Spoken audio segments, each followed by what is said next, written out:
Paano kung makalipas ang ilang taon, pinapirma ang asawa ng annulment, pero halos maiyak siya nang makita ang ex na may bitbit na 2 bata. Luhaan ang mga mata ni Carrie habang nakatingin sa 2 nilalang na parehong mahalaga sa kanya. Ang kanyang asawa at kapatid. Magkayakap ang mga to at walang patid sa paghahalikan na hindi na nga ng mga ito na malaya ng kanyang pagdating. Ilang sandali pa siya pinanood ng 2 at tinorture ang kanyang sarili. Akala niya okay na mag-asawa na napatawad na nga siya nito at handa na nga itong tumanggap sa buhay nga nito, pero mali siya. Dahil sa pagbabalik ng kanyang kapatid, tila bumalik ang lahat ng dati. Mariing hinawakan ni Carrie ang hawak na pregnancy test kung saan positibo ang resulta. I'm sorry anak. Wala ka man. Nakagis ng ama. Gagawin ko naman ang lahat para mabigyan ka ng maayos na buhay.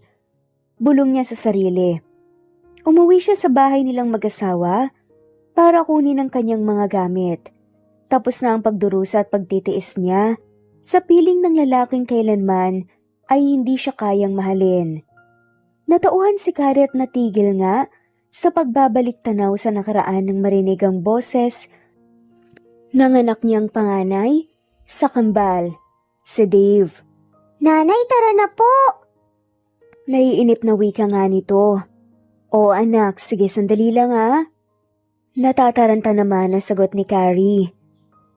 Si nanay tulala na naman. Angal naman ni Darwin, ang bunso. Hindi naman anak, may iniisip lang ako. Katwiran ni Carrie bago tipid ng umiti sa kanyang mga anak. Iniisip niyo po ba ang tatay namin? May kislap ang mga matang tanong ni Dave. Anak, hindi. Iniisip ko lang kung anong ulam natin mamaya. Mailap ang mga matang sagot naman ni Carrie.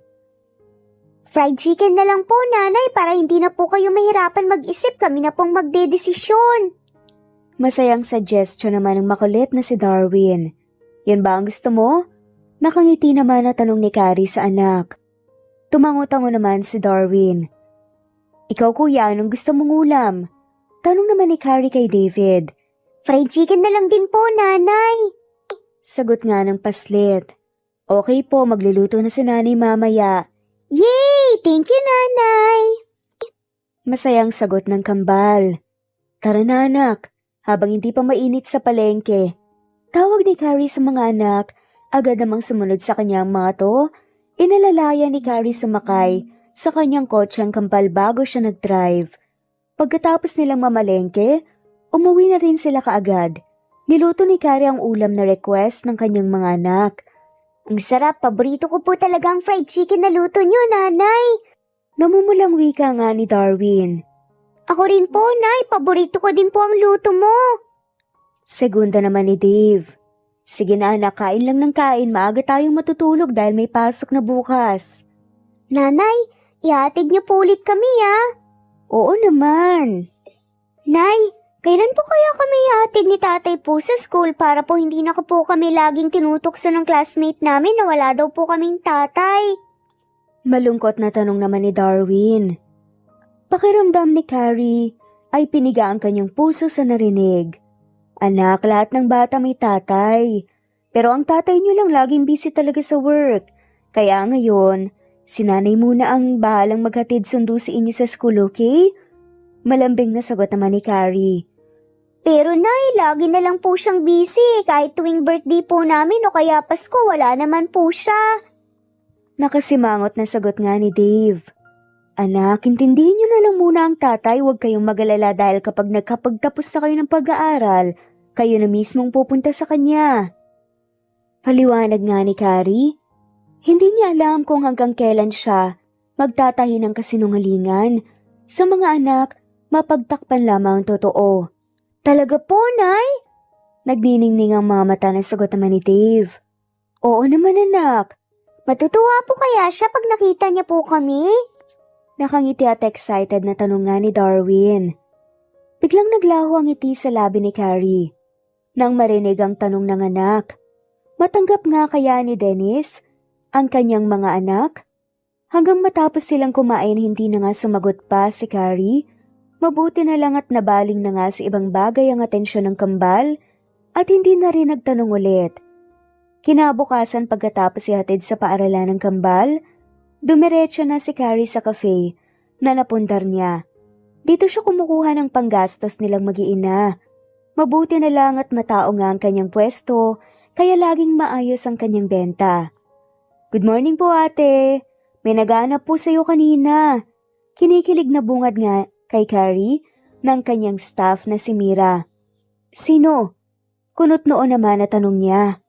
Hindi ko po kilala, mukhang hindi po taga rito, gwapo po sa kamatangkad. At maganda rin po ang pangangatawan. Sandaling nag-isip si Carrie pero wala naman siyang matandaan na may ganoong itsura sa mga kakilala niya. Kaya binaliwala na nga lamang niya ito. Ganun ba? Sige, tawagin mo na lang ako kapag bumalik siya. Bili ni Carrie sa tauhan bago tumalikod. Pagkatapos kumain ng lunch, tinawag ni Mira si Carrie at sinabi nga na nasa cafe na nga ulit ang lalaki kanina. Taas noong naglakad nga si Carrie, palabas ng kanyang maliit na opisina at lumapit sa isang lalaking nakatalikod sa gawin niya. Nakasuot ito ng hoodie jacket at maong na pantalon. Good afternoon, sir. May kailangan daw po kayo sa akin? Mahinahong tanong nga ni Carrie sa lalaki. Ilang segundong lumipas bago lumingon si Dennis. Halos malaglag ang panga ni Carrie nang makilala nga ang asawa. Anong ginagawa mo dito? Mariing tanong ni Carrie. Finally nahanap din kita. Masayang bulalas naman ni Dennis. Bago tangkang yayakap sa babae pero mabilis naman na nakaiwas si Carrie. Sagutin mo ang tanong ko. Anong ginagawa mo dito? Naiinis na tanong pa nga ulit niya. Nagtaas ng kamay si Dennis hudyat para tumahimik si Carrie. Chill. Hindi ako pumunta dito para makipag-away sa'yo. Kaya ako malma ka. Nandito ako dahil may importante akong sadya sa'yo. Mahinahong saad pa nga ni Dennis. Tungkol saan? Mariing tanong pa rin ni Carrie na hindi napigilang magtaas ng kilay. Alam niyang wala siyang halaga sa lalaki kaya malabong hanapin siya talaga nito. Nagbuga muna ng hangin si Dennis bago sumagot. Carrie, pwede bang wag tayo dito mag-usap? Tila hindi mapalagay na pakiusap ni Dennis. Inilibot naman ni Carrie ang mga mata sa paligid at nakita niyang marami nga silang customer at halos lahat nang nakatingin sa kanila, particular kay Dennis. Siguro ay dahil bihira lang, may maligaw na gwapo sa lugar kaya ganun na nga lamang itong tignan ng mga kababaihan. Gaano ba ka-confidential ang kailangan mo sa akin at hindi mo pa masabi para makaalis ka na? It's about us, Carrie.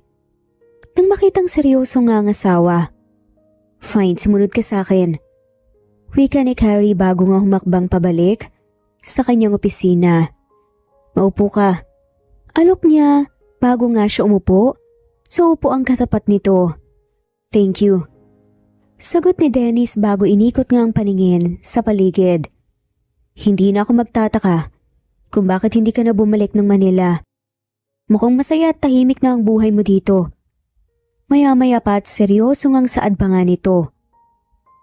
Masaya na ako dito. Malayo sa mga taong makasarili. Seryoso ding sagot nga ni Carrie. Hindi naman siguro ako tinutukoy mo, diba? Napahagat labi na nga lamang si Carrie. Gustong-gusto niyang sumbatan si Dennis pero alam niyang wala nga siyang karapatan. Dahil mula sa simula, alam niyang hindi naman talaga siyang babaeng gusto nitong makasama sa buhay. Ano bang kailangan mo? Sabihin mo na marami pa akong gagawin. Malamig na wika na nga lamang ni Carrie. Okay, pumunta ako dito to set you free.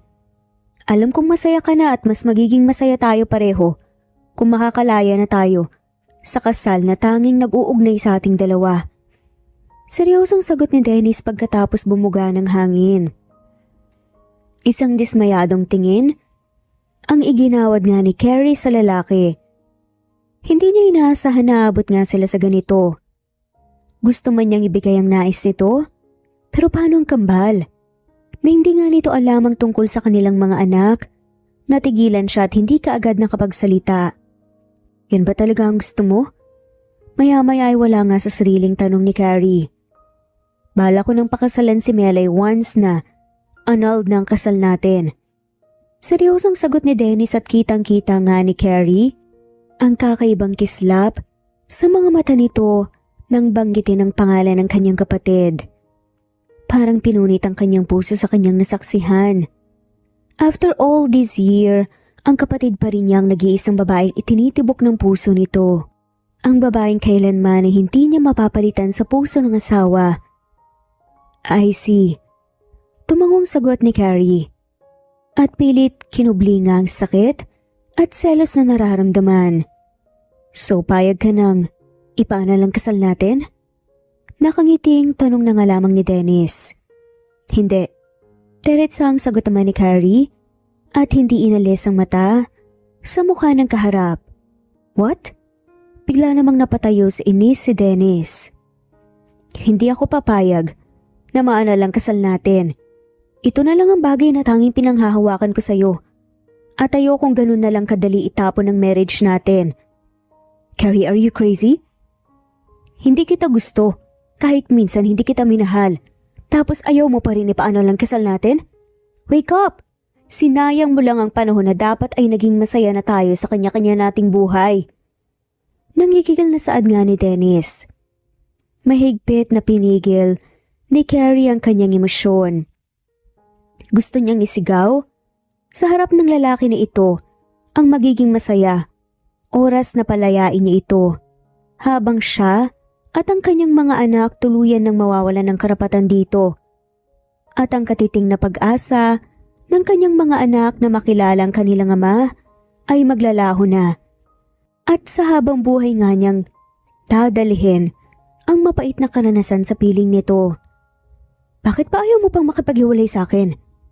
Maya-maya ay pagod na wika nga ni Dennis nang hindi pa rin sumagot si Carrie muli itong nagsalita. Nanahimik ka ng maraming taon. Lumayo ka sa akin, pinaubayan mo ako sa kapatid mo. Naging maayos naman ang buhay mo na wala ako, bakit hindi mo maibigay sa akin ang buhay na hinihingi ko? Sa tingin mo ba? Ganun kadali para sa akin ibigay ang gusto mo?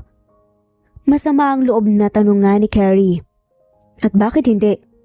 Hindi naman natin mahal ang isa't isa. Pareho lang tayong napilitan sa kasal na yon. Dapat noon mo pa sinabi yan. Noon ko pa hiniling sa'yo na ipaanal mo ang kasal natin. Pero ayaw mo dahil mas gusto mong maghirap ako sa piling mo. Ngayon, ikaw naman ang may gustong maanal tayo. Hindi ako papayag. At gusto ko lang ding malaman mo kahit minsan hindi ko ginusto na makasal tayo. Naiiyak na sigaw ni Carrie. Isang buwan pagkatapos ng kanilang kasal, gusto na nga niyang maanal yon pero ayaw ni Dennis. Dahil mas gusto nitong parusahan siya at pagbayarin sa pamimikot daw niya dito. Bagay na hindi niya ginawa.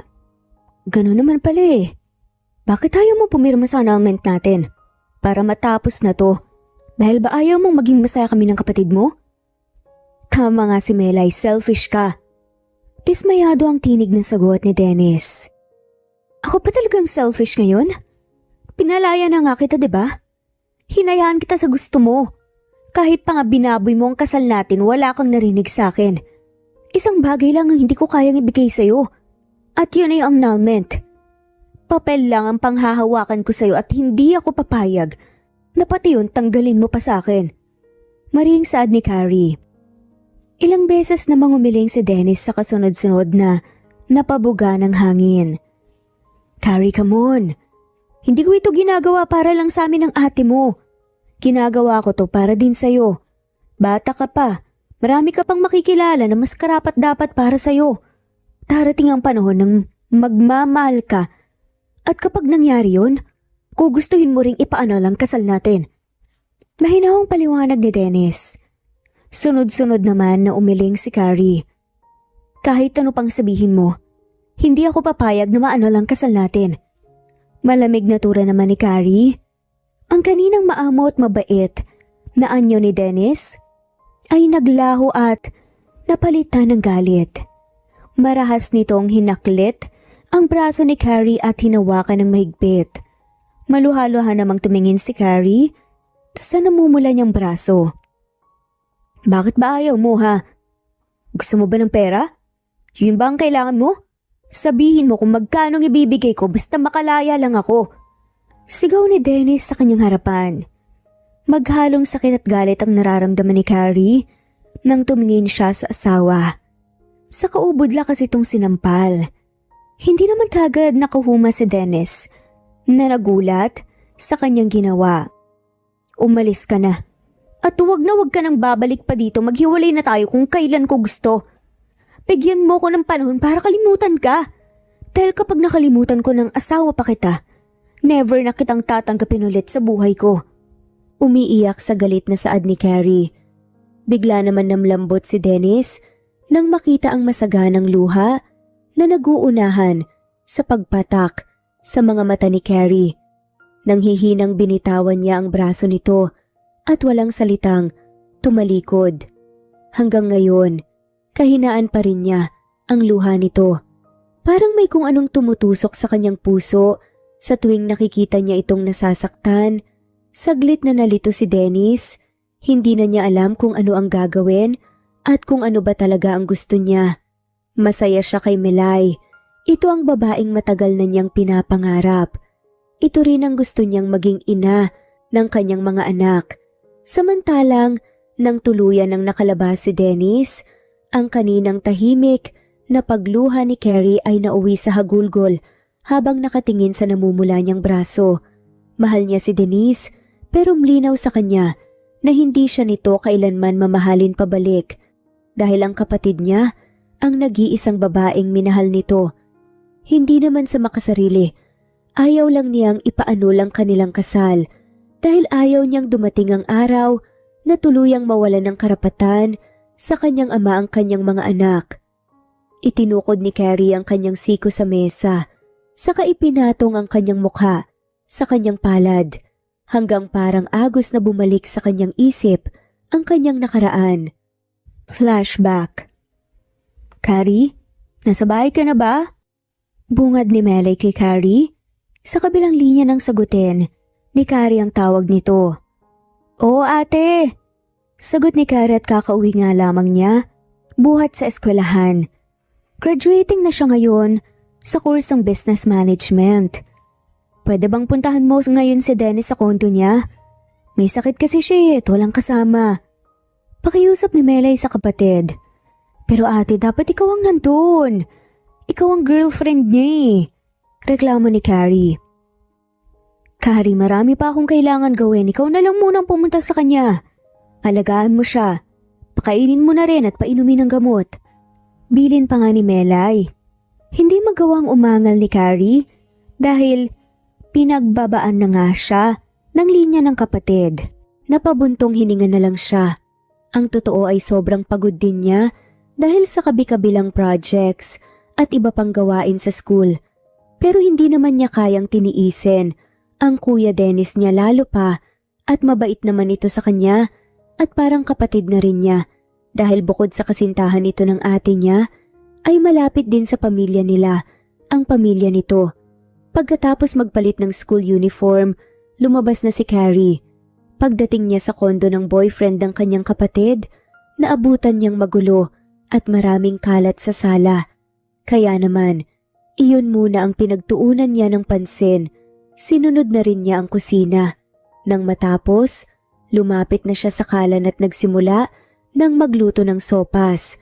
Matapos magluto, dala ang tray na may lamang mangkok ng umuusok na sopas. Lumapit si Carrie sa silid ni Dennis. Napakunot noo pa siya nang wala man lang marinig na ingay sa loob. Bahagya din nakabukas ang pinto kaya dahan-dahan siyang pumasok. Nanlaki ang kanyang mga mata nang maabutan si Denise na inaapoy ng lagnat at nanginginig.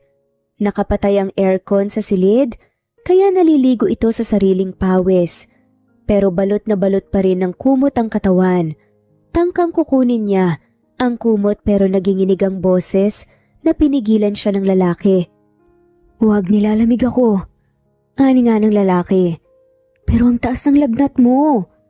Sagot ni Carrie habang paulit-ulit na sinapo ang leeg at noon nito. Dadalhin na ba kita sa ospital? Kinakabahang tanong pa nga ni Carrie. Wag na, kaya ko na to. Kailangan ko lang ng gamot, may dala ka ba? Nanginginig pa rin ang boses na sagot ni Dennis. Oo, pero kumain ka na muna para mainitan ang sikmura mo. Nang hindi sumagot si Denise, lumigid si Carrie sa higaan nito at inalalayan itong umupo sa kama at saka maingat niya itong sinubuan ng pagkain. Nang matapos ay pinainom naman niya ito ng gamot. Pinunasan din niya ng basang bimpo ang katawan nito para bumaba ang lagnat. Nang medyo maayos na si Dennis, hindi na napigilan ni Carrie humiga sa sofa na nasa silid lang din ng higaan ng lalaki. Pagod na pagod ang pakiramdam niya at para na rin siyang dinuduyan sa antok. Kinabukasan, nagising si Carrie dahil sa malakas na tili. Nagmamadali siyang bumangon. Pupungas-pungas din bumangon si Dennis at bumulaga sa kanila ang ina nitong si Elizabeth. Mom, what's wrong? Kunot na ang tanong ni Dennis sa ina. Pagod tumayo. Lalo namang nag-hysterical nga ang ginang nang makitang walang saplot pang itaas ang anak at tanging manipis na boxer shorts lamang ang pangibaba. Anong nangyari dito? Anong ginawa mo? Nag-hysterical na sigaw ni Elizabeth habang pabalik-balik nga ang tingin sa kanilang dalawa. Mama, ano bang sinasabi niyo? Seryosong tanong pa nga ni Dennis sa ina. Ito! Anong ginawa niyong dalawa? Bakit kayo magkasama at magkatabing matulog? Tapos wala ka pang suot na damit? Ma'am, kung ano man iniisip mo sa aming dalawa, nagkakamali ka. Nauubusan ng pasensya na sagot ni Dennis. Si Carrie naman ay tahimik lamang at hindi malaman kung ano ang gagawin at sasabihin. Ayusin niyo munang sarili niyo. Sa labas tayo mag-usap. Wika ni Elizabeth. Tita, mali pong iniisip mo sa aming dalawa ni Kuya Dennis. Pinapunta po ako dito ni Ate Melay para alagaan si Kuya. Yun lang po. Naluluha pa nga na paliwanag ni Carrie. Nang sa wakas nagkaroon nga siya ng lakas para magsalita. Pinapunta ka ni Melay? At bakit naman niya gagawin yun? Hindi ba niya iniisip na babae ka at lalaki ang anak ko? Isa pa siya ang nobya ni Dennis. Siya dapat ang narito. Sagot ng ginang na tila hindi sang-ayon sa ginawa ng kanyang kapatid. Busy daw po kasi siya. Kahit na, busy ka rin naman, di ba? Graduating ka pa. Kung tutuusin, mas pagod ka kaysa sa kanya. Dahil anytime pwede niyang iwan ang trabaho niya. Dahil sa sarili niyo namang kumpanya siya nagtatrabaho. Napayo ko na nga lamang si Carrie sa narinig. May point nga naman ang ginang. Sana pala hindi siya pumayag sa gusto ng ate niya. O siya, sige na. Ayusin yung mga sarili niyo, maghahanda na ako ng almusal para makakain na tayo. Paalam nga ni Elizabeth. Nang makalabas na ang ginang, humihingi ng suporta ang tingin na iginawad ni Carrie kay Dennis. Kinuha naman nito ang kanyang palad, tsaka marahan pinisil na para bang sinasabing wala siyang dapat ikabahala. Paglabas ng dalawa, may almusal na ngang nakahain sa mesa. Siguro ay dala ito ng ginang. Dinampot naman ni Carrie ang isang baso ng gatas at ininom. Halos maibugan niya ang laman ng kanyang bibig nang biglang nagsalita si Elizabeth. Hindi ako papayag na hindi kayo makasal sa lalong madaling panahon. Parehong gulat nga na nagkatitigan si Dennis at Carrie bago sabay na tumingin sa ginang na may seryosong muka. What? Naglabasan ng litid nga sa leeg na bulalas ni Dennis. No, natataranta din na sagot ng dalaga. Babae rin ako, Carrie. At ayokong madehado ka dito. Ma, hindi mo alam ang sinasabi mo. Namumulang mukhang singit nga ni Dennis. Sa ayaw at sa gusto mo, kailangan mong pakasalan si Carrie. Tulungan mo siyang ibangon ang puri niya. Sad pa nga ni Elizabeth. Pero walang nangyari sa aming dalawa. Kapatid niyang nobya ko. Ano na lang sasabihin ng mga magulang nila sa akin? At ano na lang ang magiging tingin sa akin ng mga tao? Sana inisip mo yan bago ka gumawa ng kalokohan. Namumula na nga rin ang mukhang sagot ng ginang. Mom, ilang beses ko bang sasabihin na walang nangyari sa amin? Nanginginig na wika naman ni Dennis. So bakit magkapatong kayo sa kama? Wala kang damit tapos magkayakap pa talaga kayo? Ano gusto mong isipin ko sa mga nakita ko, ha? Hindi ako pinanganak kahapon. Galit na sagot naman ni Elizabeth. Tita, totoo po ang sinasabi ni Kuya Dennis. Wala po talagang nangyari sa amin. Hindi ko rin po alam kung paano ako napunta sa kama. Ang natatandaan ko lang po kasi, sa sofa naman talaga ako natulog eh. Nag-aalalang paliwanag naman ni Carrie. Isa ka pa, Carrie. Babae ka. Dapat hindi ka pumayag na alagaan ng isang lalaki na hindi mo kaano-ano at dito ka pa talaga natulog sa konti niya? Sermon pa nga ni Elizabeth. Ma'am, narinig niyo naman po ang sinabi ni Carrie, diba? Pinakiusapan lang siya ni Melay. Pagtatanggol naman ni Dennis sa babae. Basta. Sa ayaw at sa gusto niyo magpapakasal kayo, akong bahala sa lahat. Pagtatapos ni Elizabeth sa usapan. No, tita, please. Hindi pa po ako tapos mag-aral. At si ate, ayoko pong masaktan siya. Baka isipin po niyang inago ko ang boyfriend niya. Umiiyak na pakiusap ni Carrie. Ma'am, please. Huwag mo nang ituloy ang binabalak mo, walang namagitan sa amin ni Carrie.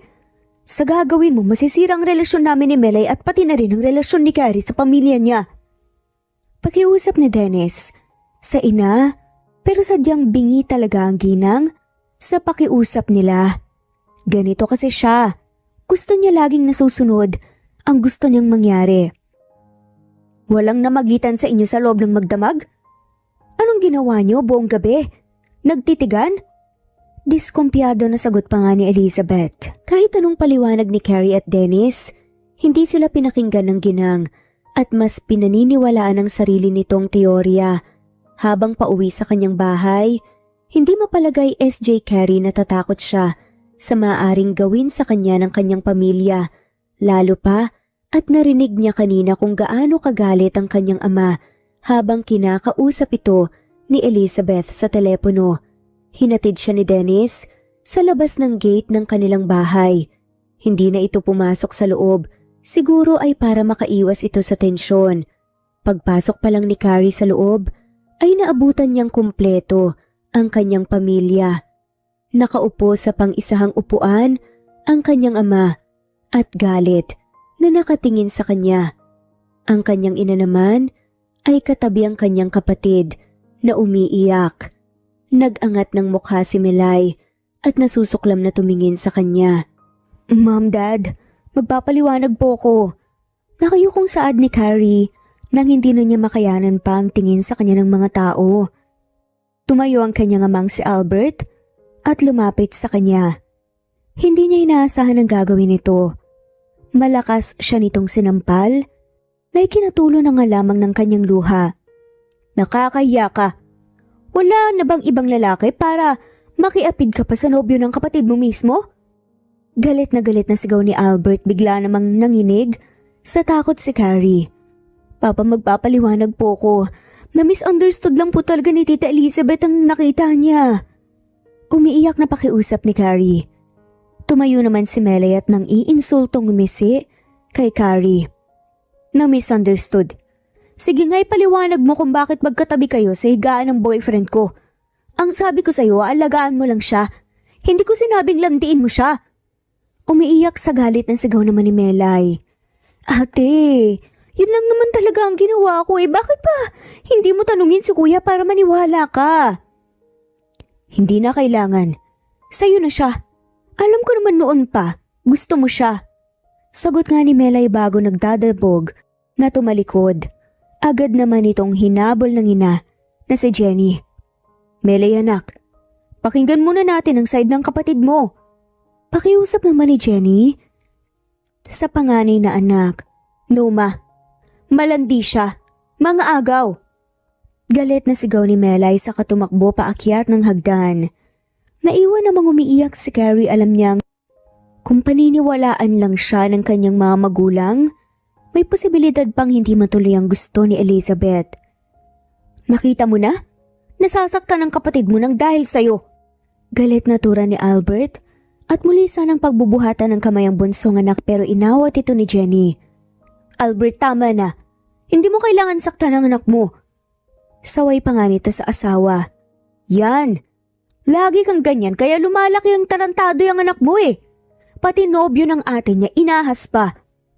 Wika nga ni Albert sa kapinasadahan nang nandidiring tingin.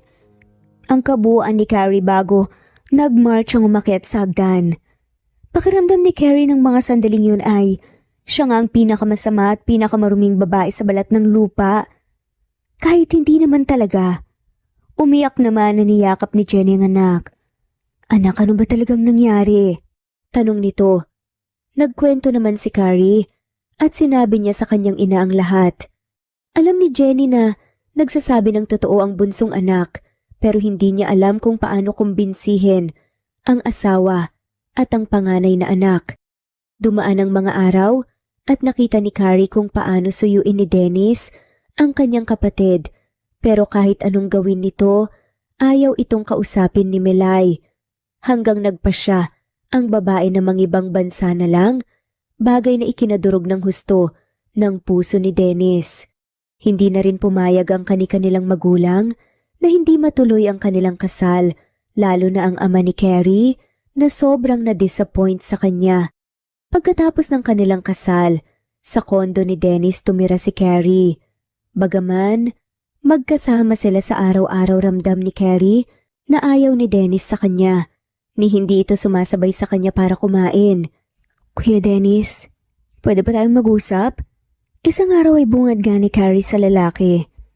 May dala naman itong alak at hindi na matagalan ni Carrie ang nakikitang pagdurusa nito. Tungkol saan? Malamig na sagot ni Dennis. Tungkol po sa ating dalawa. Kuya, alam kong labag sa kalooban mo ang pakasalan ako kaya sana ipaanal mo na lang ang kasal natin. Sundan mo si Ate Melay sa Singapore. Sigurado akong hinihintay ka niya. Suwestyon pa ni Carrie. Mapait namang ngumiti si Dennis. Sa tingin mo ganun lang kadali yun? Nakita ko ang ate mo may kasama ng iba. Kaya mabuti pa manahimik ka na lang at gawin mo na lang ang gawaing bahay. Hindi tayo maghihiwalay kahit anong mangyari. Magdudusa ka sa piling ko bilang asawa ko. Napaiyak na nga lamang si Carrie nang talikuran siya ng asawa. Pakaramdam niya ay para siyang ibong nakakulong sa hawla. Walang kalayaan at walang karapatang umangal. Lumipas ang mga araw at mas naging mabagsik pa si Dennis. Araw-araw nga nitong halos sinasaktan ng damdamin ni Carrie. Hanggang dumating ang araw na mabait na nga ito sa kanya. Biglaan, hindi na siya nito inoobligang gumawa ng gawaing bahay. Kaya naman kahit papaano natuwa si Carrie at unti-unting nasanay sa bago niyang buhay. Isang gabi umuwing lasing na lasing si Dennis at hindi nila napigilan at may nangyari na nga sa kanila. I'm sorry. Hindi ko alam na ako pala ang unang lalaki sa buhay mo. Paghingi nito ng paumanhin, nang magising sila kinabukasan na parehong walang saplot sa katawan. Ayos lang. Mag-asawa naman tayo, di ba? At alam kong normal itong ginagawa ng mag-asawa.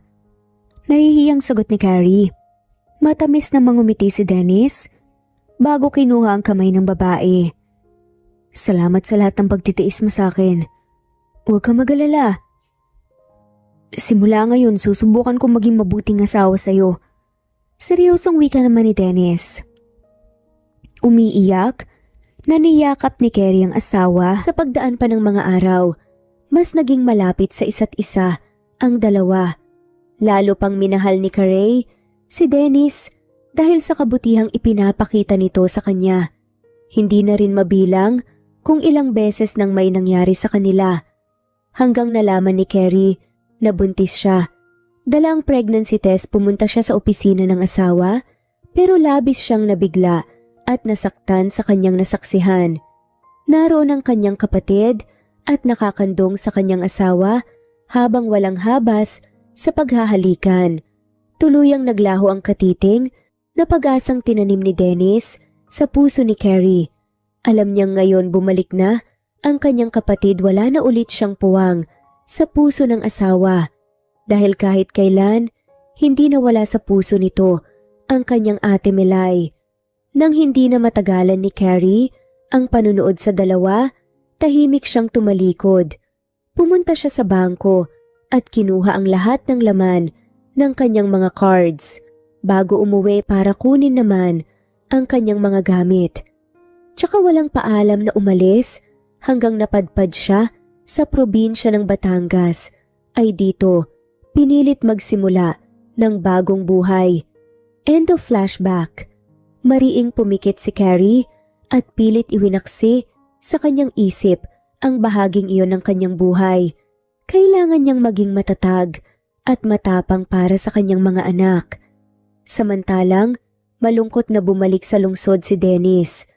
Masaya naman siyang sinalubong ni Melay na ngayon ay sa kanyang kondo na rin nakatira matapos itong palayasin ng sariling magulang nang malaman ng mga ito ang tungkol sa kanilang relasyon. Kumusta ang lakad mo? Nakita mo na ba siya? Excited na bungad ni Melay kay Dennis. Oo, pero ayaw niyang pirmahan ang annulment namin. Walang ganang sagot ni Dennis. Ano? Bakit ka pumayag? Sayang lang ang pagpunta mo doon. Ang haba ng biyahe mo tapos wala pang napala. Galit na bulyaw ni Melay. Babalik ako doon. Gagawin ko ang lahat para kumbinsihin siya. Dapat lang. Kung kailangan na raw arawin na pumunta sa babaeng yun, mapapayag mo lang siya, gawin mo. Dahil kung hindi, ako ang pupunta sa kanya. Napailing na nga lamang si Dennis sa narinig. May mga pagkakataong hindi rin niya lubos maintindihan ang ugali ng kasintahan. Ano, narinig mo ba ako? Galit na untag pa nga ni Melay nang hindi sumagot si Dennis. Melay, gusto ko nang magpahinga.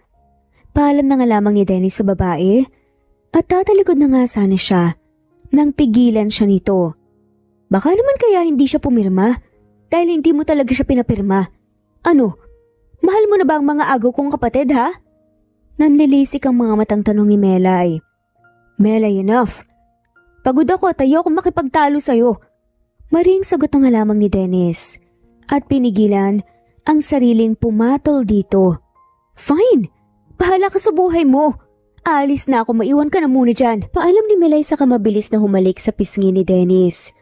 Napailing na lang siya nang mapansin na kabihis na ito ng pangalis. Napabuga na lang ng hangin si Dennis. Malayong malayo talaga ang ugali ng magkapatid na Melay at Carrie. Kung si Melay ay mahilig sa barkada, si Carrie naman ay kontento na sa tahimik na buhay. Kaya naman hindi na maintindihan ni Dennis ang kanyang nararamdaman. Sa pagdaan ng panahon, hindi niya itatangging hinahanap-hanap niya ang presensya ni Carrie. Pero masaya naman siyang kasama si Melay. Natutugunan kasi nito ang mga pangangailangan niya bilang lalaki. Binatukan ni Dennis ang sarili nang ma-realize niyang maling ipagkumpara niya ang dalawa. Pumasok siya sa kanyang silid at humiga sa malapad niyang kama. Pagpikit niya, muling bumalik sa kanyang isip ang luhaang imahe ni Carrie. Gusto niyang punasan kanina ang mga luha nito, yakapin at taluin pero hindi niya magawa. Nalilito na siya sa totoong nararamdaman niya para sa babae lalo pa at hindi maitatanggi ang saya na nararamdaman niya nang makatanggap siya ng lead kung nasaan ito. Nalilitong bumangon si Dennis at umupo sa kama bago sinapo ang kanyang mukha. Gusto niyang makipaghiwalay kay Carrie para pakasalan si Mayali pero may bahagi sa kanyang puso ang ayaw itong mawala sa kanya. Ang totoo, noon pa man ay naguguluhan na siya sa kanyang damdamin para dito kaya nang umalis ito binuhos niya ang lahat kay Melay sa pag-aakala na babalik ang lahat sa pagitan nilang dalawa. Tiniis niya ang panghahamak sa kanya ng ilang kakilala at ang pagtalikod sa kanya ng sarili niyang pamilya. Parang tuksong biglang bumalik sa alaala ni Dennis ang mga naganap noon sa loob mismo ng kanyang silid kung saan isinuko ni Carrie ang sarili nito sa kanya. Muling nakaramdam ng pag-iinit ng kanyang pagkalalaki si Dennis kaya tumayo siya at nagtungo sa banyo para maligo. Tinanggal niya ang lahat ng saplot sa kanyang katawan saka tumapat sa shower. Nang sumapit ang oras ng pag-uwi ng kambal, sinundo ni Carrie ang mga ito sa school bagay na lagi naman niyang ginagawa. Pero nagtaka siya nang sa gate pa lang ay sinabi na ng guard na nasa guidance office ang kanyang mga anak. Nagmamadali siyang nagtungo doon at naabutan nga niya ang kambal. Putok ang labi ni Dave habang may pasa naman malapit sa mata si Darwin. Nag-aalala na lumapit si Carrie sa mga anak. Anak, anong nangyari? Nag-aalala na tanong nga niya sa mga to. Nay, sorry po pero hindi naman po kami ang unang mang-away eh. Pinagtulungan po nila si kuya kaya gumanti po ako. Nakayukong sagot nga ni Darwin. Anak naman, di ba sinabi ko naman sa inyo na huwag kayong makikipag-away? Pero nanay, sila po ang nauna eh. Saka, palagi na lang po nila kaming binubuli dahil wala po kaming tatay. Nasaan po ba ang tatay namin? Paliwanag nga ni Darwin. Habang si Dave ay tahimik lamang pero matiim na nakatingin sa ina. Kahit hindi magsalita ang anak, alam nga ni Carrie ang laman ng isip nito. Nahihiyang nagbaba siya ng tingin. Kung pwede lang sanang sabihin niya sa mga anak na kasama at kausap lang niya kanina ang tatay ng mga to, pero ayaw na nga niyang dagdagan pa ang lungkot na nararamdaman ng kambal kapag nalaman ng mga tong nakikipaghiwalay na nga ito ng tuluyan sa kanya. Nasaan nga ba kasi ang tatay nila, Carrie? Kaya naman pala lumalaking bastos walang modong mga anak mo dahil walang ama na dumisiplina sa kanila. Pasaring pa ng isang babaeng kilalang kilala ni Carrie, si Sabeth, ang dating may-ari ng coffee shop na katunggali niya na ngayon ay nagsara na. Tumayo si Carrie mula sa kanyang pagkakaluhod at taas kilay na hinarap ang babae. Bakit gusto mong malaman? Nakikichismis ka? Alam mo, walang kasamang tatay sa araw-araw ang mga anak ko. Tinuruan ko naman sila ng mabuting asal, hindi katulad mo. Pinalaki mong bully ang anak mo. Matapang na sagot naman ni Carrie sa babae. Abatang ka pala mukha mo. Akala mo kung sino ka. Sa halip na magpakumbaba ka, tumingi ng tawad sa amin, ganyan pa talaga magiging asal mo? Galit na sagot naman ni Sabeth. Nilingon ni Carrie ang tatlong batang lalaki at nagulat siya nang makitang mas marami pa ang pasa ng mga to kesa sa kanyang mga anak. O ano, nakita mo na kung gaano ka-violent ang mga anak mo? Nangasar na tanong pa nga ni Sabeth. Kilala ko ang mga anak ko at alam kong hindi nila gagawing manakit ng iba, kundi sa pang-uuna ng iba. Ikaw na nanay ng anak mo. Kilala mo rin ba ang mga anak mo? At alam mo ba ang pinaggagawa nila?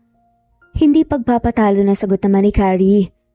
Parehong mabalasik ang anyo na nagsukatan nga ng tingin sila Carrie at Sabeth.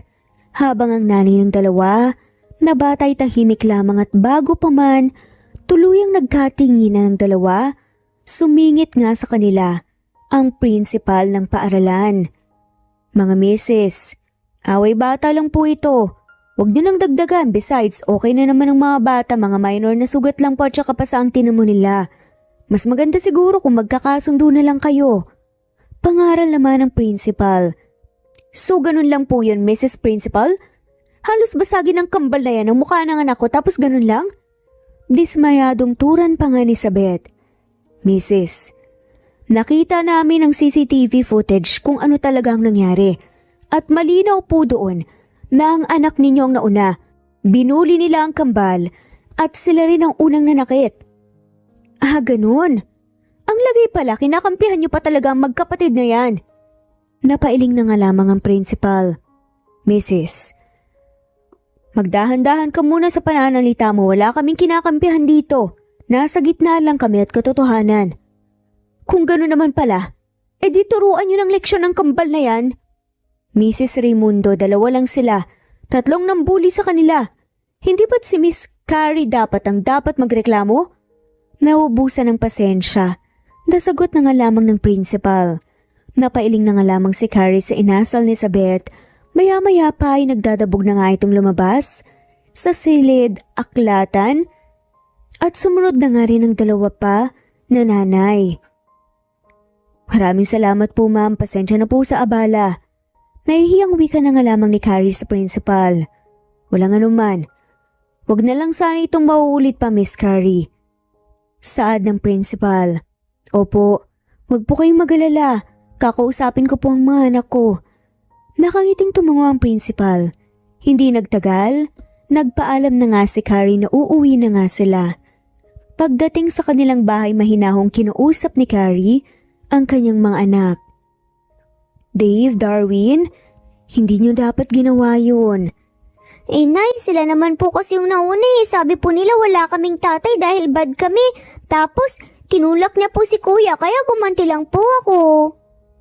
Paliwanag naman ni Darwin. Kahit na, sa susunod na gawin nila yun sa inyo, tumakbo kayo sa teacher nyo at isumbong nyo sila. Nay, pag po ginawa po namin yun, pagtatawanan lang po nila kami at lalo pa nila po kaming ibubuli at tatawagin pa nila kaming duwag tsaka sumbongero. Angal pa nga ni Darwin. Hindi bale ng matawag na duwag, ang importante umiiwas kayo sa gulo. Pangaral naman ni Carrie. Nay, mali pong iwasan ang problema kahit anong iwas po namin sa problema na yan. Dapat po harapin para matapos na dahil wala naman pong mangyayari sa kakaiwas po namin sa kanila lalo lang po nila kaming ginugulo. Seryosong paliwanag pa nga ni Dave. Natigilan naman si Carrie sa narinig at hindi kaagad nakapagsalita dahil may point naman ang anak. Sa sinabing yun ng paslit para nga siyang sinampal ng katotohanan na hindi dapat talikuran ng problema. Dumaan ang mahabang sandali ng katahimikan sa pagitan ng mag-iina. Nay, mali bang ipagtanggol po namin ang sarili namin? Wala po si tatay para ipagtanggol kami kaya sarili lang po namin ang maasahan namin tapos pati po yun hindi pwede? Naluluha pa nga na saad ni Darwin. Anak, walang mali na ipagtanggol ang sarili niyo. Pero hindi ba, mas tahimik at payapa ang buhay kung wala po kayong kaaway? Mas makakakilos at makakapag-aral kayo ng maayos. Kaya dapat habaan niyo ang pasensya niyo at lawakan ng pag-unawa. Nakangiting saad pa nga ni Carrie. Okay po, sorry po nanay kung binigyan namin po kayo ng problema. Sorry din po na hindi na po mauulit. Magkasunod pa nga na saad nila Dave at Darwin. Nakangiting hinaplos ni Carrie ang buhok ng kanyang mga anak bago mahigpit na niyakap. Ang mga ito lang ang meron siya at ang kanyang mga anak lang ang matatawag niyang kayaman sa mundo. Kaya hanggat kaya niya, puprotektahan niya ang mga ito. Matapos ang pag-uusap nilang mag-ina, pumasok sa kanilang silid ang kambal para gawin ang kanilang homework.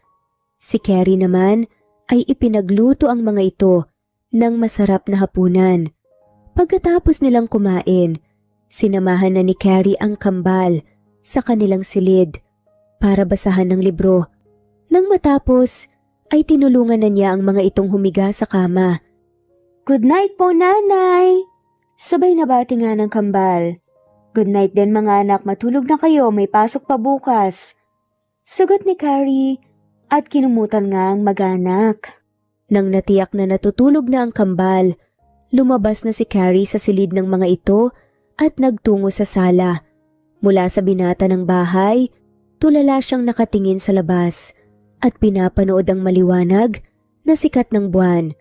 May parte sa kanyang puso ang gusto ng tuldukan, ang pangungulila ng kanyang mga anak sa kanilang ama, pero natatakot siyang baka masaktan lang ang mga ito kung hindi sila kikilalanin anak ni Dennis.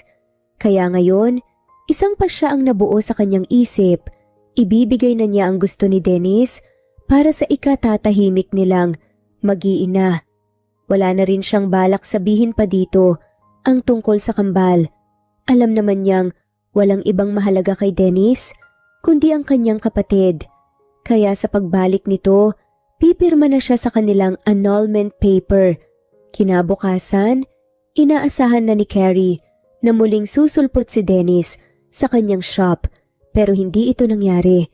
Dumaan pa ang mga araw at wala ng Dennis na muling nagpakita sa kanya. Hanggang lumipas ang mahigit isang buwan at muling dumating si Dennis kung kailan naman nagmamadali si Carrie dahil malapit na ang oras ng paglabas ng kambal sa paaralan. Ano na naman ginagawa mo dito? Naiinis na tanong ni Carrie. Pakiramdam niya ay lumundag ang kanyang puso nang makita ang kakaibang ngiti sa mga labi ng lalaki. Para bang masaya itong muli siyang nakita, pero agad din niyang sinupil ang umusbong na damdamin sa kanyang puso dahil alam niyang imposible iyon. Gusto sana kitang makausap. Tungkol saan? Sabihin mo na nagmamadali ako. Malamig na sagot naman ni Carrie. Tungkol sa... Hindi pa man natapos ni Dennis ang sasabihin, pinutol na nga yan ni Carrie. Sa annulment. Sige na, akin na. Pipirmahan ko na. Bilisan mo dahil busy ako at may importante pa akong gagawin. Nagmamadaling sagot nga ni Carrie. Kitang-kita naman ni Carrie kung paanong natigilan si Dennis at hindi ito makapaniwala na sa ikalawang pagkakataon mapapapayag na kaagad niya ang asawa. Ano na? Nasaan na? Ibigay mo na sa akin. Untag pa nga ni Carrie sa lalaking nakatulala sa kanyang harapan. Sige. Sandali lang. Sagot ni Dennis sa kawalang sariling kinuha nga ang kanyang attache case na may papel. Heto na. Bagaman hindi nga siya makapaniwala sa bilis ng mga pangyayari, inabot na nga rin niya kay Carrie ang papel na agad nitong pinirmahan. Ayan, tapos na. Sana lang ito na ang huling beses na makikita kita dito. Ayoko nang magkaroon pa ng kahit na anong ugnayan sa'yo. Naluluhan na nga lamang nasabi ni Carrie bago mahigpit niyang pinigilang pumatak ang kanyang mga luha. Carrie, parang may bukol nga sa lalamunan na tawag ni Dennis sa pangalan ng dating asawa.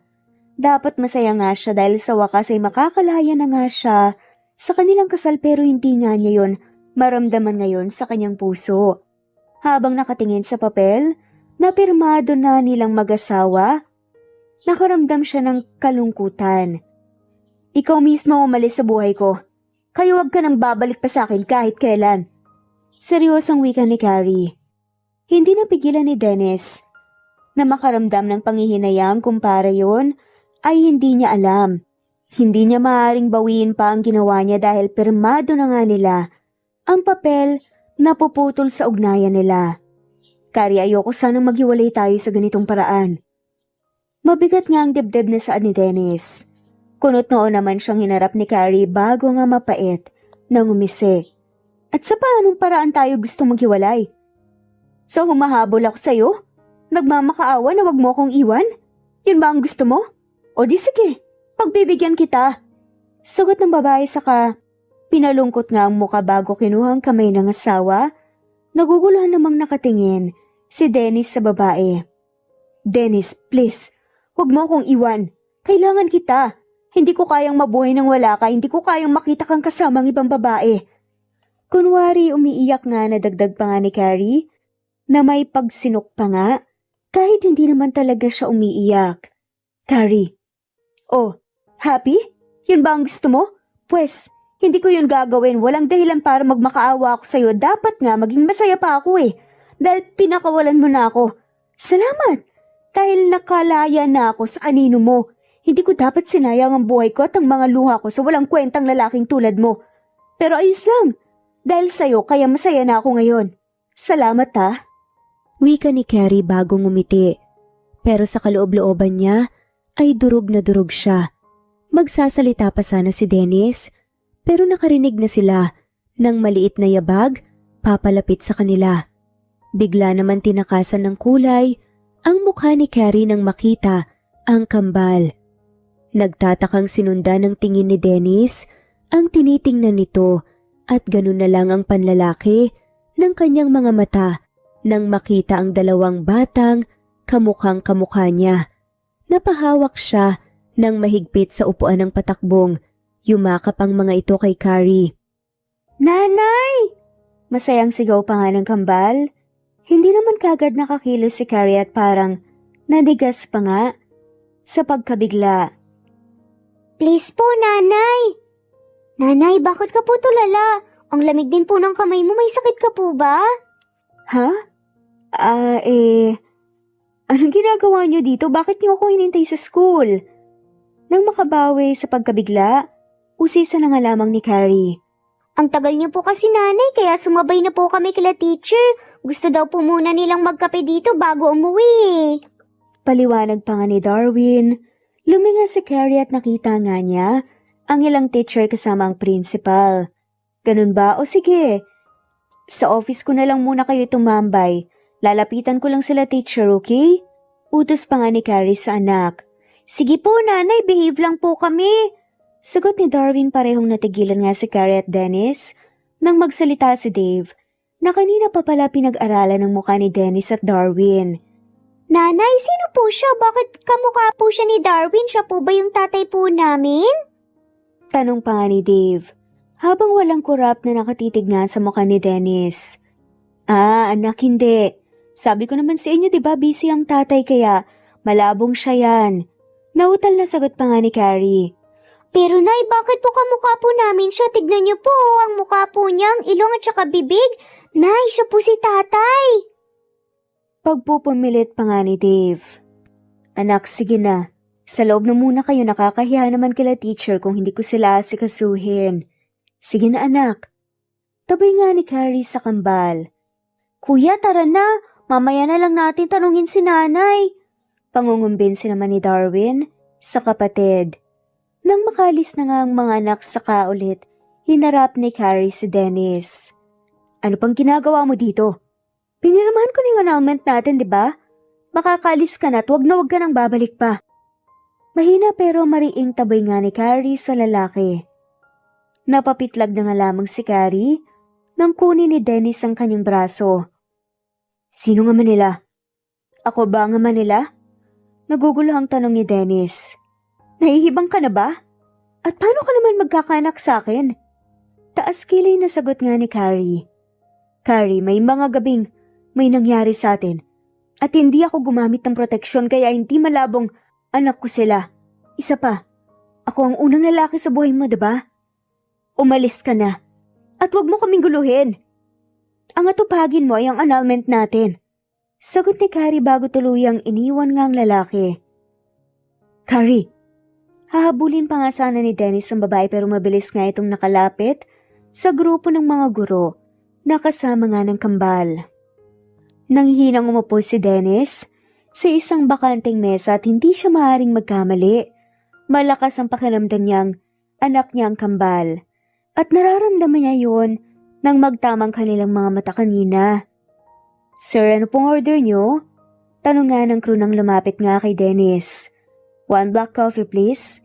Noted po sir. Hindi na muling nilapitan ni Carrie si Dennis. Nakahinga naman siya nang maluwag nang hindi na ito nakita pa. Nang sumapit ang oras ng kanilang pag-uwi, agad na silang gumayak, hawak ang tigisang kamay ng kambal, tinungo ni Carrie ang parking lot kung saan nakapark ang kanyang sasakyan. Lihim pang nagdiwang ang kanyang kalooban nang hindi na muling mag-usisa pa ang kambal tungkol kay Dennis. Pagdating sa kanyang kotse, kinuha ni Carrie ang susi sa kanyang bag. Pero napatalon siya sa gulat at nabiwatan niya ang susi ng mula sa kung saan ay narinig niya ang boses ni Dennis. Pauwi na kayo? Tanong nga ni Dennis. Ikaw na naman? Ano pa bang kailangan mo ha? Maring tanong ni Carrie dito. Huminga naman ng malalim si Dennis bago sumagot. Carrie, marami akong gustong malaman. Mahina rin nga nitong sagot. Hindi pa nag-usap na tayo? Nainis na wika ni Carrie. Pero hindi mo naman sinabi sa akin ang tungkol sa kanila. Bakit? Bakit kailangan ko pang sabihin sa'yo? Ang kapatid ko ang gusto mo, diba? Siya ang gusto mo maging ina ng mga anak mo. Ngayon sabihin mo, kung nalaman mo ba kaagad ang tungkol sa kanila, may magbabago ba? Galit na saad pa ni Carrie. Sana hindi tayo umabot sa ganito. At ako pa talagang sinisisi mo. Ang kapal na mukha mo. Hindi na napigilan ni Carrie ang kanyang galit at malakas na binulyawan ng lalaki. Hindi naman sa ganun. Ang sakin lang. Ano? Anong gusto mong palabasin ha? Nakasalanan ko dahil umalis ako at hindi sinabi sa'yo na buntis ako? Bakit? Bakit hindi mo muna tanungin ang sarili mo kung bakit ako umalis nang walang paalam? Umiiyak na sagot ni Carrie. Guys, are you fighting? Magkasabay na tanong pa nga ng kambal na ngayon ay naguguluhan na ngang nakatitig sa kanila. Hindi anak, nag-uusap lang kami. Pagsisinungaling na nga lamang ni Carrie tsaka marahang pinahid ang kanyang mga luha. Pinuksan niya ang pinto ng kanyang sasakyan at tinalalayan pumasok ang mga anak. Bago siya nagtungo sa driver's seat. Carrie, mag-usap muna tayo. Wala na tayong dapat pag-usapan, patapos na tayo. Sagot muli ni Carrie bago isinara ang pinto at sinimulang magmaneho. Nanay, bakit po galit po kayo kay tatay? Naiiyak namang tanong ni Darwin. Anak, hindi siyang tatay niyo. Pagsisinungaling ni Carrie. Nay, hindi niyo po kailangan magsinungaling sa amin ni Kuya. Unang kita pa lang po namin sa kanya. Alam na po talaga namin. Sagot nga ni Darwin. Napailing na nga lamang si Carrie at hindi na nga sumagot pa. Nag-focus na nga lamang siya sa pagdadrive. Hindi pa man sila nakakaupo nang may biglang kumatok nga nang makarating sila sa bahay. Hi! Nakangiting bati na naman ni Dennis. Hello po, ano pong ginagawa niyo dito? Baka po magalit po si nanay. Nag-aalalang sagot nga ng bata tsaka bahagyang nilingon ng ina. Ayos lang, gusto lang kayong makilalang magkapatid. Anak, sino yan? Nagtatakang tanong ni Carrie nang hindi na nga bumalik si Dave. Anay! Hindi naman malaman ng paslit kung anong isasagot sa ina. Teka, ano na naman ginagawa mo dito? At bakit pumasok ka sa pamamahay ko? Trespassing ka? Galit na tanong ni Carrie na agad sumulak nga ng dugo nang makita nga ang lalaki. Pasensya na pero gusto ko lang makilala ang mga anak natin. Umalis ka na. At pwede ba? Huwag mo na kaming guluhin pa. Carrie, may karapatan ako sa kanila. Ha? Anong karapatan ang pinagsasasabi mo? Umalis ka na. Taboy ni Carrie habang tinutulak palabas sa Dennis. Nay, pwede po bang wag niyo pong palayasin si tatay? Gusto po namin siyang makasama eh. Bakit po ngayon lang kayo umuwi? Kasi ang sabi po ni nanay, busy kayo palagi. Umiiyak na pakiusap nga ni Darwin. Parang binuhusan ng malamig na tubig si Carrie sa narinig kasabay ng pinong kurot sa kanyang puso nang makitang sabay na tumakbo palapit kay Dennis ang kambal at yumakap dito. Pasensya na kayong mga anak. Totoong busy ako pero ngayon gumagawa ako ng paraan para makita kayo. Miss na miss ko na kayo. Sagot naman ni Dennis habang may butil nga ng luha sa mga mata. Si Carrie na nooy nagmamasid lang. Napairap na nga lamang sa kawalan. Miss na din po namin kayo.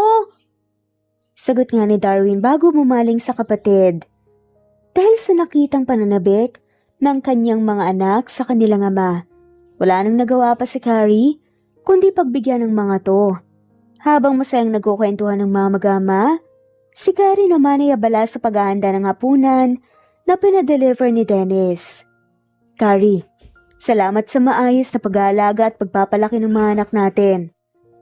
Nagulat nga si Carrie nang mula sa kanyang likuran nagsalita si Dennis. Ginawa ko lang kung anong dapat. Wala man silang kasama nga sa paglaki nila. Sinikap ko namang punan ng kakulangan sa kanilang pagkatao pero hindi ko alam na kahit pala anong gawin ko, kulang pa rin dahil hinahanap-hanap pa rin nilang presensya mo. May kirot sa dibdib na sagot ni Carrie. Carrie, hindi ka nagkulang.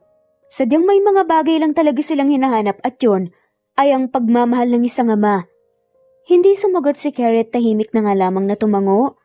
Halos hindi nga siya makahinga nang maayos sa lakas ng tibok ng kanyang puso ngayong nasa malapit nga si Dennis. Mga anak nakahanda ng pagkain. Tawag ni Carrie sa mga anak. Lumapit naman si Dennis sa mga to at sabay nga na binuhat ang kambal. Hey kids, the food is ready. Let's eat! Yay, kakain na ng masarap. Oo nga po, thank you nanay. Masayang sadpa ng kambal. Sa kanya kayo magpasalamat anak. Turo naman ni Carrie kay Dennis. Thank you po tatay. Sabay wika ng kambal. Welcome, basta kayo.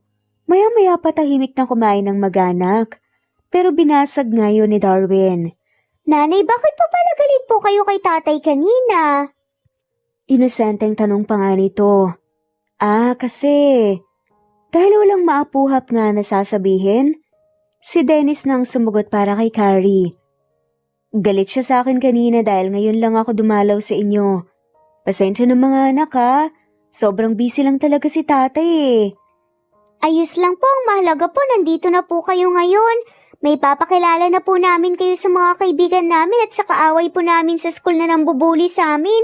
Sasabihin po namin sa kanila na heto na po ang tatay namin, umuwi na po siya. Tignan niyo po ang pogi niyo oh. Kamukha niya kami ni kuya, kaya paglaki namin ganito ang itsura namin, guwapo tsaka macho. Bibo pa nga nasagot ni Darwin saka tumayo sa upuan para ipakita ang braso nito. Umugong naman ang malakas na tawanan ng pamilya. Natatawang sinaway ni Carrie ang anak. Umupo ka ng maayos anak, baka mahulog ka dyan. Strong po ako, Nay. Darwin, makinig ka sa nanay. Saway din ni Dennis dito.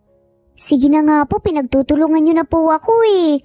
Tay, hanggang kailan ka po dito? Pwede niyo po ba kaming ihatid po sa school para makita ka po ng mga classmates namin? Sad naman ni Dave. Baka matagalan ako dito anak, wala naman akong kailangan na sikasuhin sa Manila eh. At huwag kayong magalala, dahil araw-araw ko kayong ihahatid sa school. At ako din ang susundo sa inyo. Maraming salamat po tatay.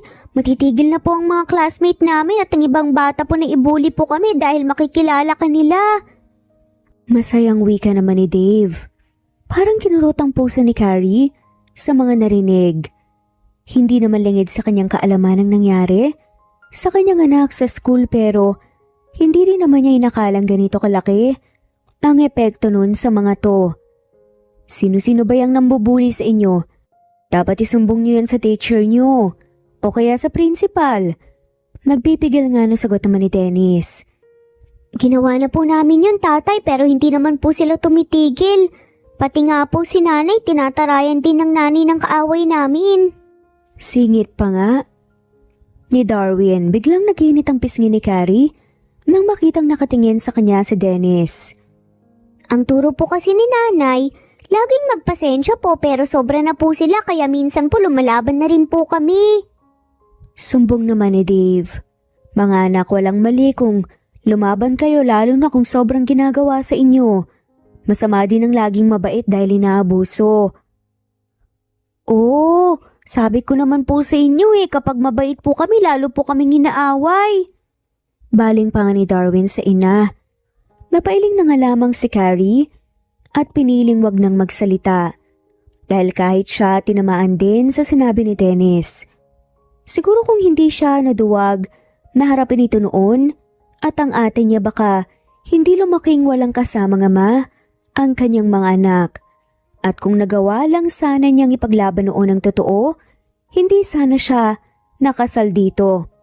Tatay, pwede niyo po ba kaming ihatid po bukas sa school? Darwin, Saturday tomorrow, remember? Bale walang singit naman ni Dave. Oo nga pala. Saad na nga lamang ng bata. Kamot sa ulong saad ni Darwin bago muling humarap sa ama.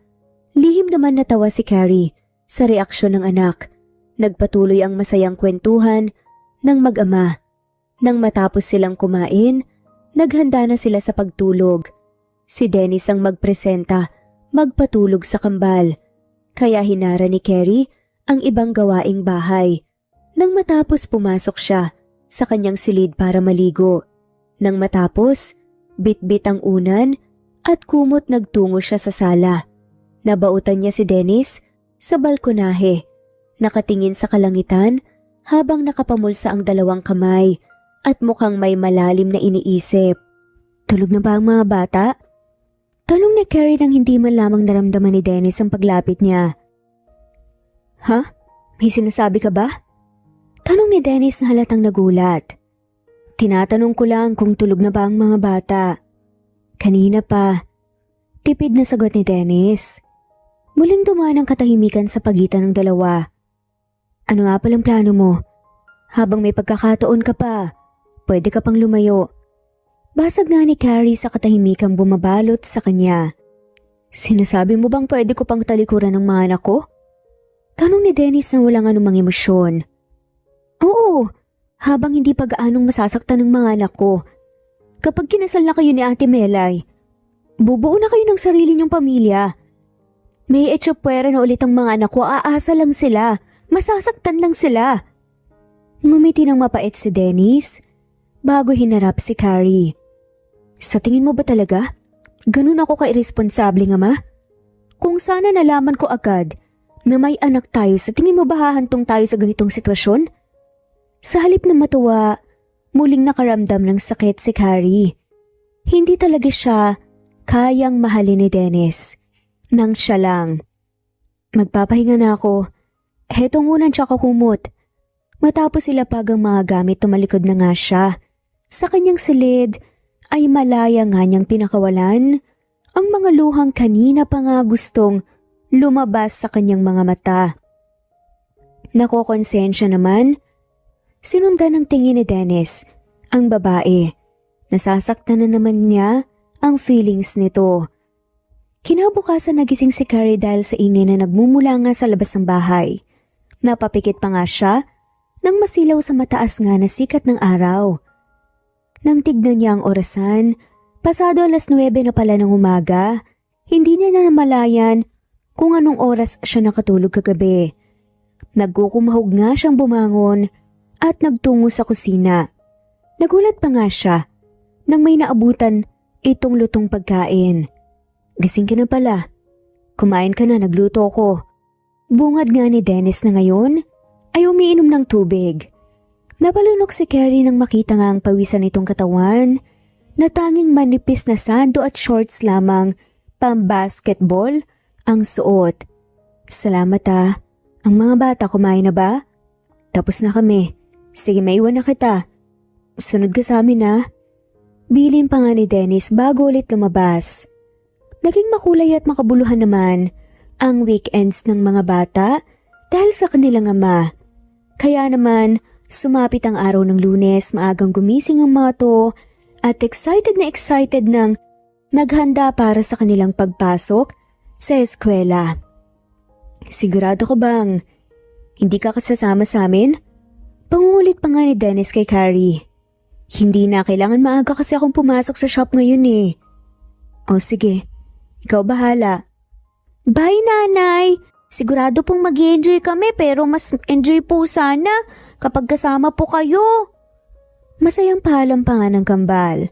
Kala mo naman na meron nga silang papasyalan, ihatid lang naman. Ngumiti ng matamis nga si Carrie. Hindi matatawaran ng kasiyang nakikita niya sa mata ng mga anak. Kasama nga ang kanilang ama. Bye! Mag-aral kayo ng mabuti, wag pasaway. Bilin pa nga ni Carrie sa dalawa. Nang nakaalis na ang sasakyan ni Dennis, saka palang bumalik sa loob si Carrie, nahagip ng kanyang paningin ang baunan ng kambal. Napailing na lang siya bago pumasok sa banyo. Matapos ayusin ang sarili, sumunod na rin siya mga ito, dala ang baunan. Pagdating sa school, diretso na si Carrie sa room ng kambal at doon ay naabutan niya ang mga itong pinagkukumpulan ng ibang estudyante at guro. Napangiti pa siya nang makita si Dennis sa gitna at mukhang hindi alam ang gagawin. Ngayon naniniwala na ba kayo na may tatay kami? Mahangas na tanong pa nga ni Darwin. Sabay-sabay naman na sumagot ng oo ang mga paslit. Sabi namin sa inyo eh. Tignan nyo, kamukha namin ang tatay namin. O, anong masasabi nyo, ha? Oo nga, ang galing! Humahangang sad naman ng mga bata na ngayon. Pabalik-balik ang tingin sa mukha ng mag-aama. Oh, Carrie, nandito ka pala. Puna ng isang guro nang makita siya. Opo ma'am. Dinala ko lang po itong baon ng kambal, naiwan po kasi eh. Nahihiyang sagot ni Carrie nang lahat ng guro ay sa kanya nakatingin. Uy Carrie, ang gwapo naman pala ng asawa mo. Kinikilig na sabi pa nga ng isang guro na hindi nga nalalayo ang edad sa kanya. Isang matipid na ngiti naman ang sinagot ni Carrie dito. Nang tumunog ang bell, saka palang nagsialisa ng mga guro at estudyante na nakikiusyoso nga sa kambal. Carrie, akala ko ba busy ka? Wika nga ni Dennis nang makita si Carrie. Dinala ko lang tong baon nila. Naiwan nyo eh. Sagot ni Carrie at napakamot na nga lamang ng ulo bago kinuha nga kay Carrie ang dala nito. Pasensya ka na, natataranta kasi ako eh. Tsaka halo-halo yung emosyon. Excited din kasi ako. Dumaan ang isang linggong pananatili ni Dennis sa Batangas at ngayong araw bumalik na nga siya sa Manila. Mabuti naman umuwi ka pa. Naiinis na bungad nga ni Melay kay Dennis nang pagbuksan nga ito ng pinto. Pwede bang magpahinga na muna ako? Pagod na wika ni Dennis. Hindi niya maintindihan ang sarili kung bakit mula nang makita niya si Carrie ay nanlamig na nga siya sa babae. Ganun lang yon? Aalis at uuwi ka kung kailan mo gusto? Alam mo bang nag-aalala ako sa'yo? Isang linggo kang hindi umuuwi ni hindi mo sinasagot ang mga tawag at text ko. Melay, alam mo naman kung ano ang pinunta ko dun, di ba? Kaya ba hindi mo sinasagot ang mga tawag ko dahil kasama mo si Carrie? Ano, nagkabalikan na ba kayo, ha? Akala ko ba pumirma na siya ng annulment paper? Asan yan ngayon? Hindi makasagot si Dennis. Mukhang naiwan nga niya somewhere at alam niya kung saan pero hindi niya masabi sa babae. Sana nga Melay ganun lang kadali eh. Sana nga ganun lang kadali tanggapin sa buhay niya at patawarin sa mga kasalanan ko sa kanya. Kasi alam mo, ngayon ko lang na-realize na hindi ko pala siya dapat sinaktan. Hindi ko dapat siya pinilit na papirmahin ang annulment paper. Kung pwede nga lang sanang mapanggatong na yun eh. At sana, noon ko pa siya hinanap. So ngayon, nagsisisi ka? Sabihin mo nga sa akin, ano ba talagang nangyari sa inyo ng babaeng yun sa Batangas ha? Melay, please. Ayoko nang makipagtalo pa sa'yo. Lagi na lang tayong ganito. Pagod na ako sa'yo. Sagot ni Dennis bago nga nagdadabog na tumalikod. Siguro, sobrang naniwala lang ako sa idea na ikaw pa rin ang mahal ko. Pero, ang totoo iba na talaga yung Melay. Ngayon, sa dating Melay na minahal ko. Kinabukasan maagang pumasok sa trabaho si Dennis dahil nagkaroon nga ng aberya sa kumpanya. Dahil ilang araw na abala sa kanyang negosyo na wala nga sa isip niya ang tungkol sa annulment. Hindi na rin sila nag-uusap ni Melay pagkatapos nga nang huli nilang pagtatalo, kaya naman nagulat siya nang bigla itong sumulpot sa kumpanya. Anong ginagawa mo dito? Malamig na tanong ni Dennis sa babae. Tinadalaw ka. Siya nga pala, binigay ko na kay Attorney Sanchez ang annulment niyo ni Carrie. Hindi mo sinabi sa akin na pinirmahan na pala niya ito. Biglang nanlamig nga si Dennis sa kanyang narinig. Bakit nakikialam ko sa gamit ko? Nagpipigil nga ng galit na sagot ni Dennis. Hey, bakit ka nagagalit? Tinulungan lang naman kita. Fiancé mo ko, tsaka matagal na naman nating gustong magpakasal, di ba? Ito nang pinakahihintay natin. Nagtatakang tanong ni Melay. Hindi sumagot si Dennis. Walang salita siyang lumabas sa kanyang opisina at iniwan nga si Melay doon. Nag-drive siya patungo sa opisina ng kanyang abogado at kinausap ito.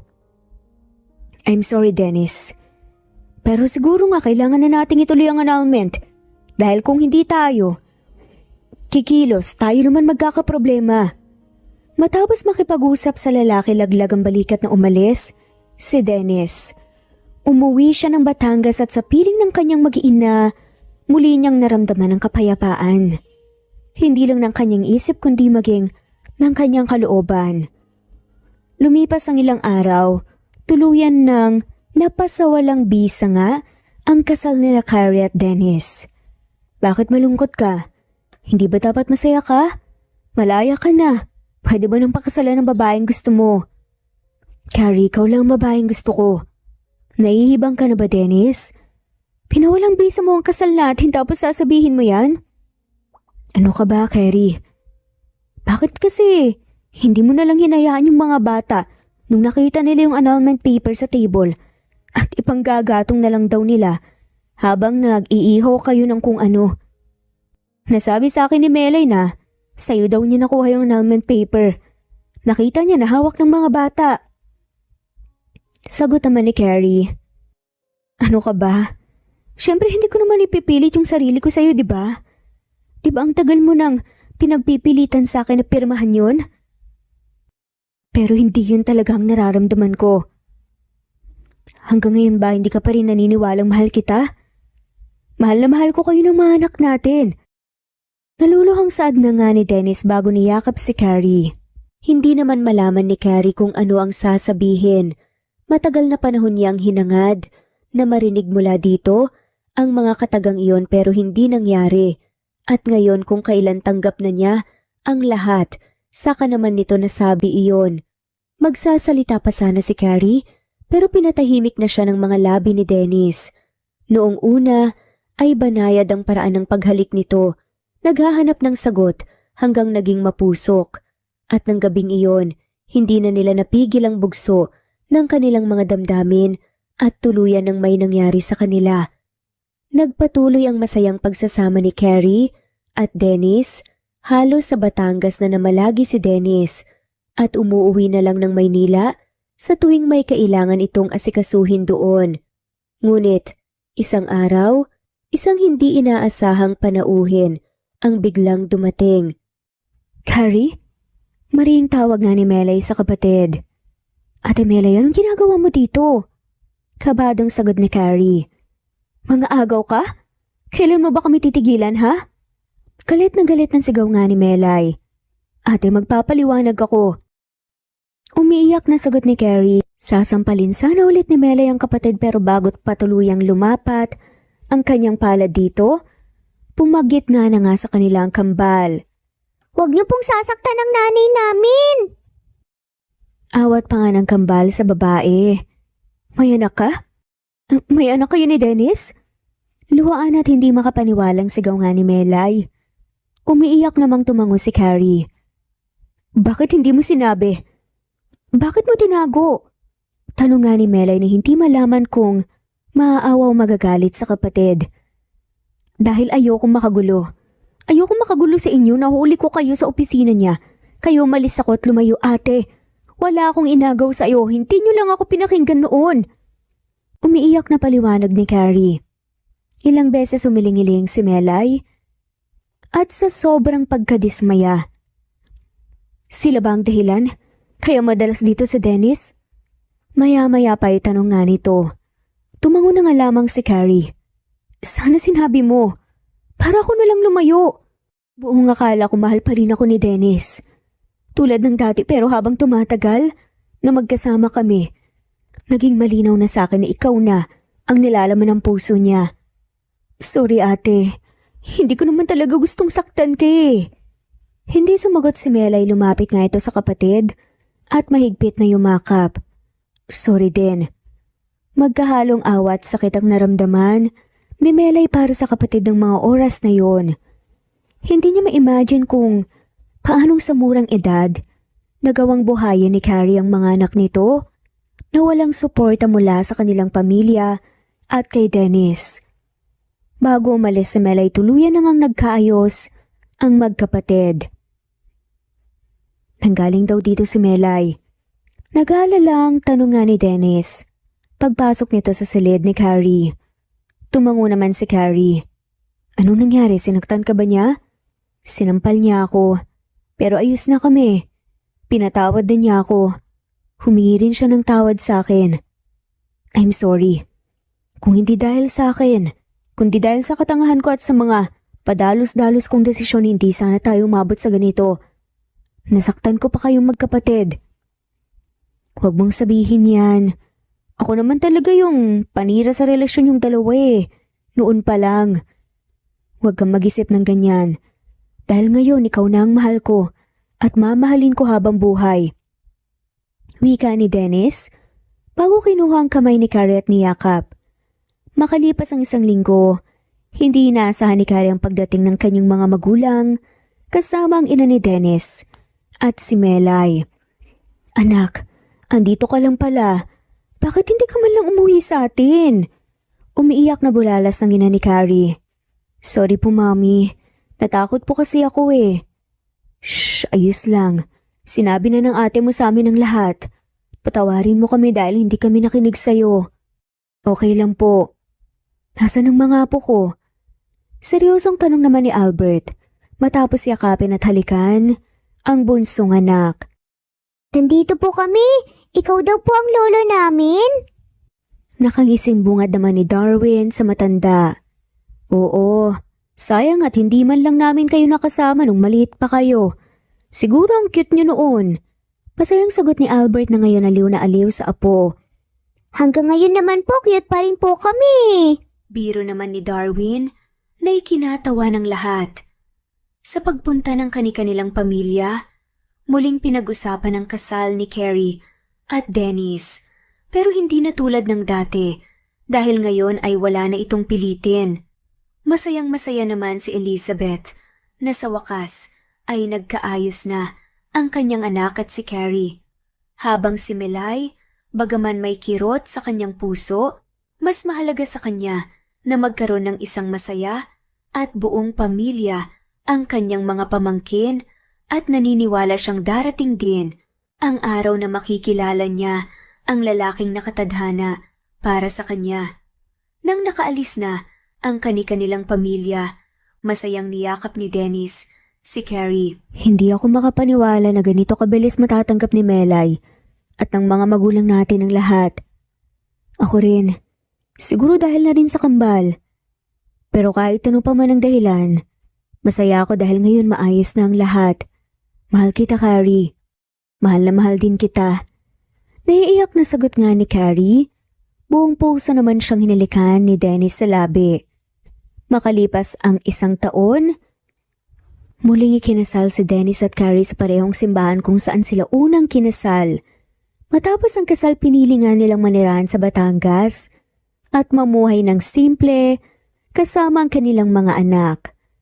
Kung minsan kailangan pa nating magkamali bago natin mahanap ang tunay nating kaligayahan.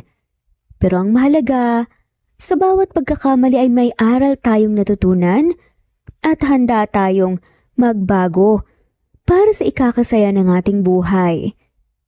At para sa ikabubuti nga natin at ng taong nasa paligid natin. At dito na nga po nagtatapos ang kwentong pagmamahalan ni Carrie at Dennis. Maraming salamat po sa lahat na mawalang sawang sumusubaybay at shout out po sa mga sumusunod. Jane, Lani Pardillo, Marlene Kayanan, Leonisa Azotes, D. Marie Ramos, Araceli Lilio Saria, Miras Channel, Raquel Epe, Gina Tutor, Jane, Hartley, Sunshine Sotalbo, Maricel Cabigon, Merlin Baroza, Gina Marayo, Merlin Rodel Obejero, Hans, Cecilia Comoda, Tahani Vlog, Merlin, Kuya Atok, Maria Merly Brogada, Marilu Cabantac, Filipina, Eileen, Mercedita San Jose, Lovina Galang, Lilian, Teresita de Jesus, Monina Aviles, Yula Pedrona, Romana Gorospe, Rosemary Vasquez, Marley Lazaraga, Leonisa Azotes, Jocelyn Tancinco, Estelita Mahia, Ding Lege, Marisa de los Reyes Arroyo, Leia Paul Vinar, Steve the Music, Rain, Presbyteros Rose, Ostonalito, Alexa Ani, Matea Estrera, Agustina, Onaba Cogin, Jessica Vargas, Celine, Merlilin, Baroza, Annie Hoson, Elimana Lili, Mercy Villantes, Eli Evangelista Anderson, Eli Bitasolo of Italy, Ann Mariano, Fredelisa de Guzman, Carmencita Falcon, Merlin Bravo, Cecilia Ramos, Evangeline Zamora, Edralina Gatchoan, Marites Nitura, Agustina Niceto, Marian, Ann Aliflor, Lily Roda Barcial, Alma Ebdao, Minda Tandok,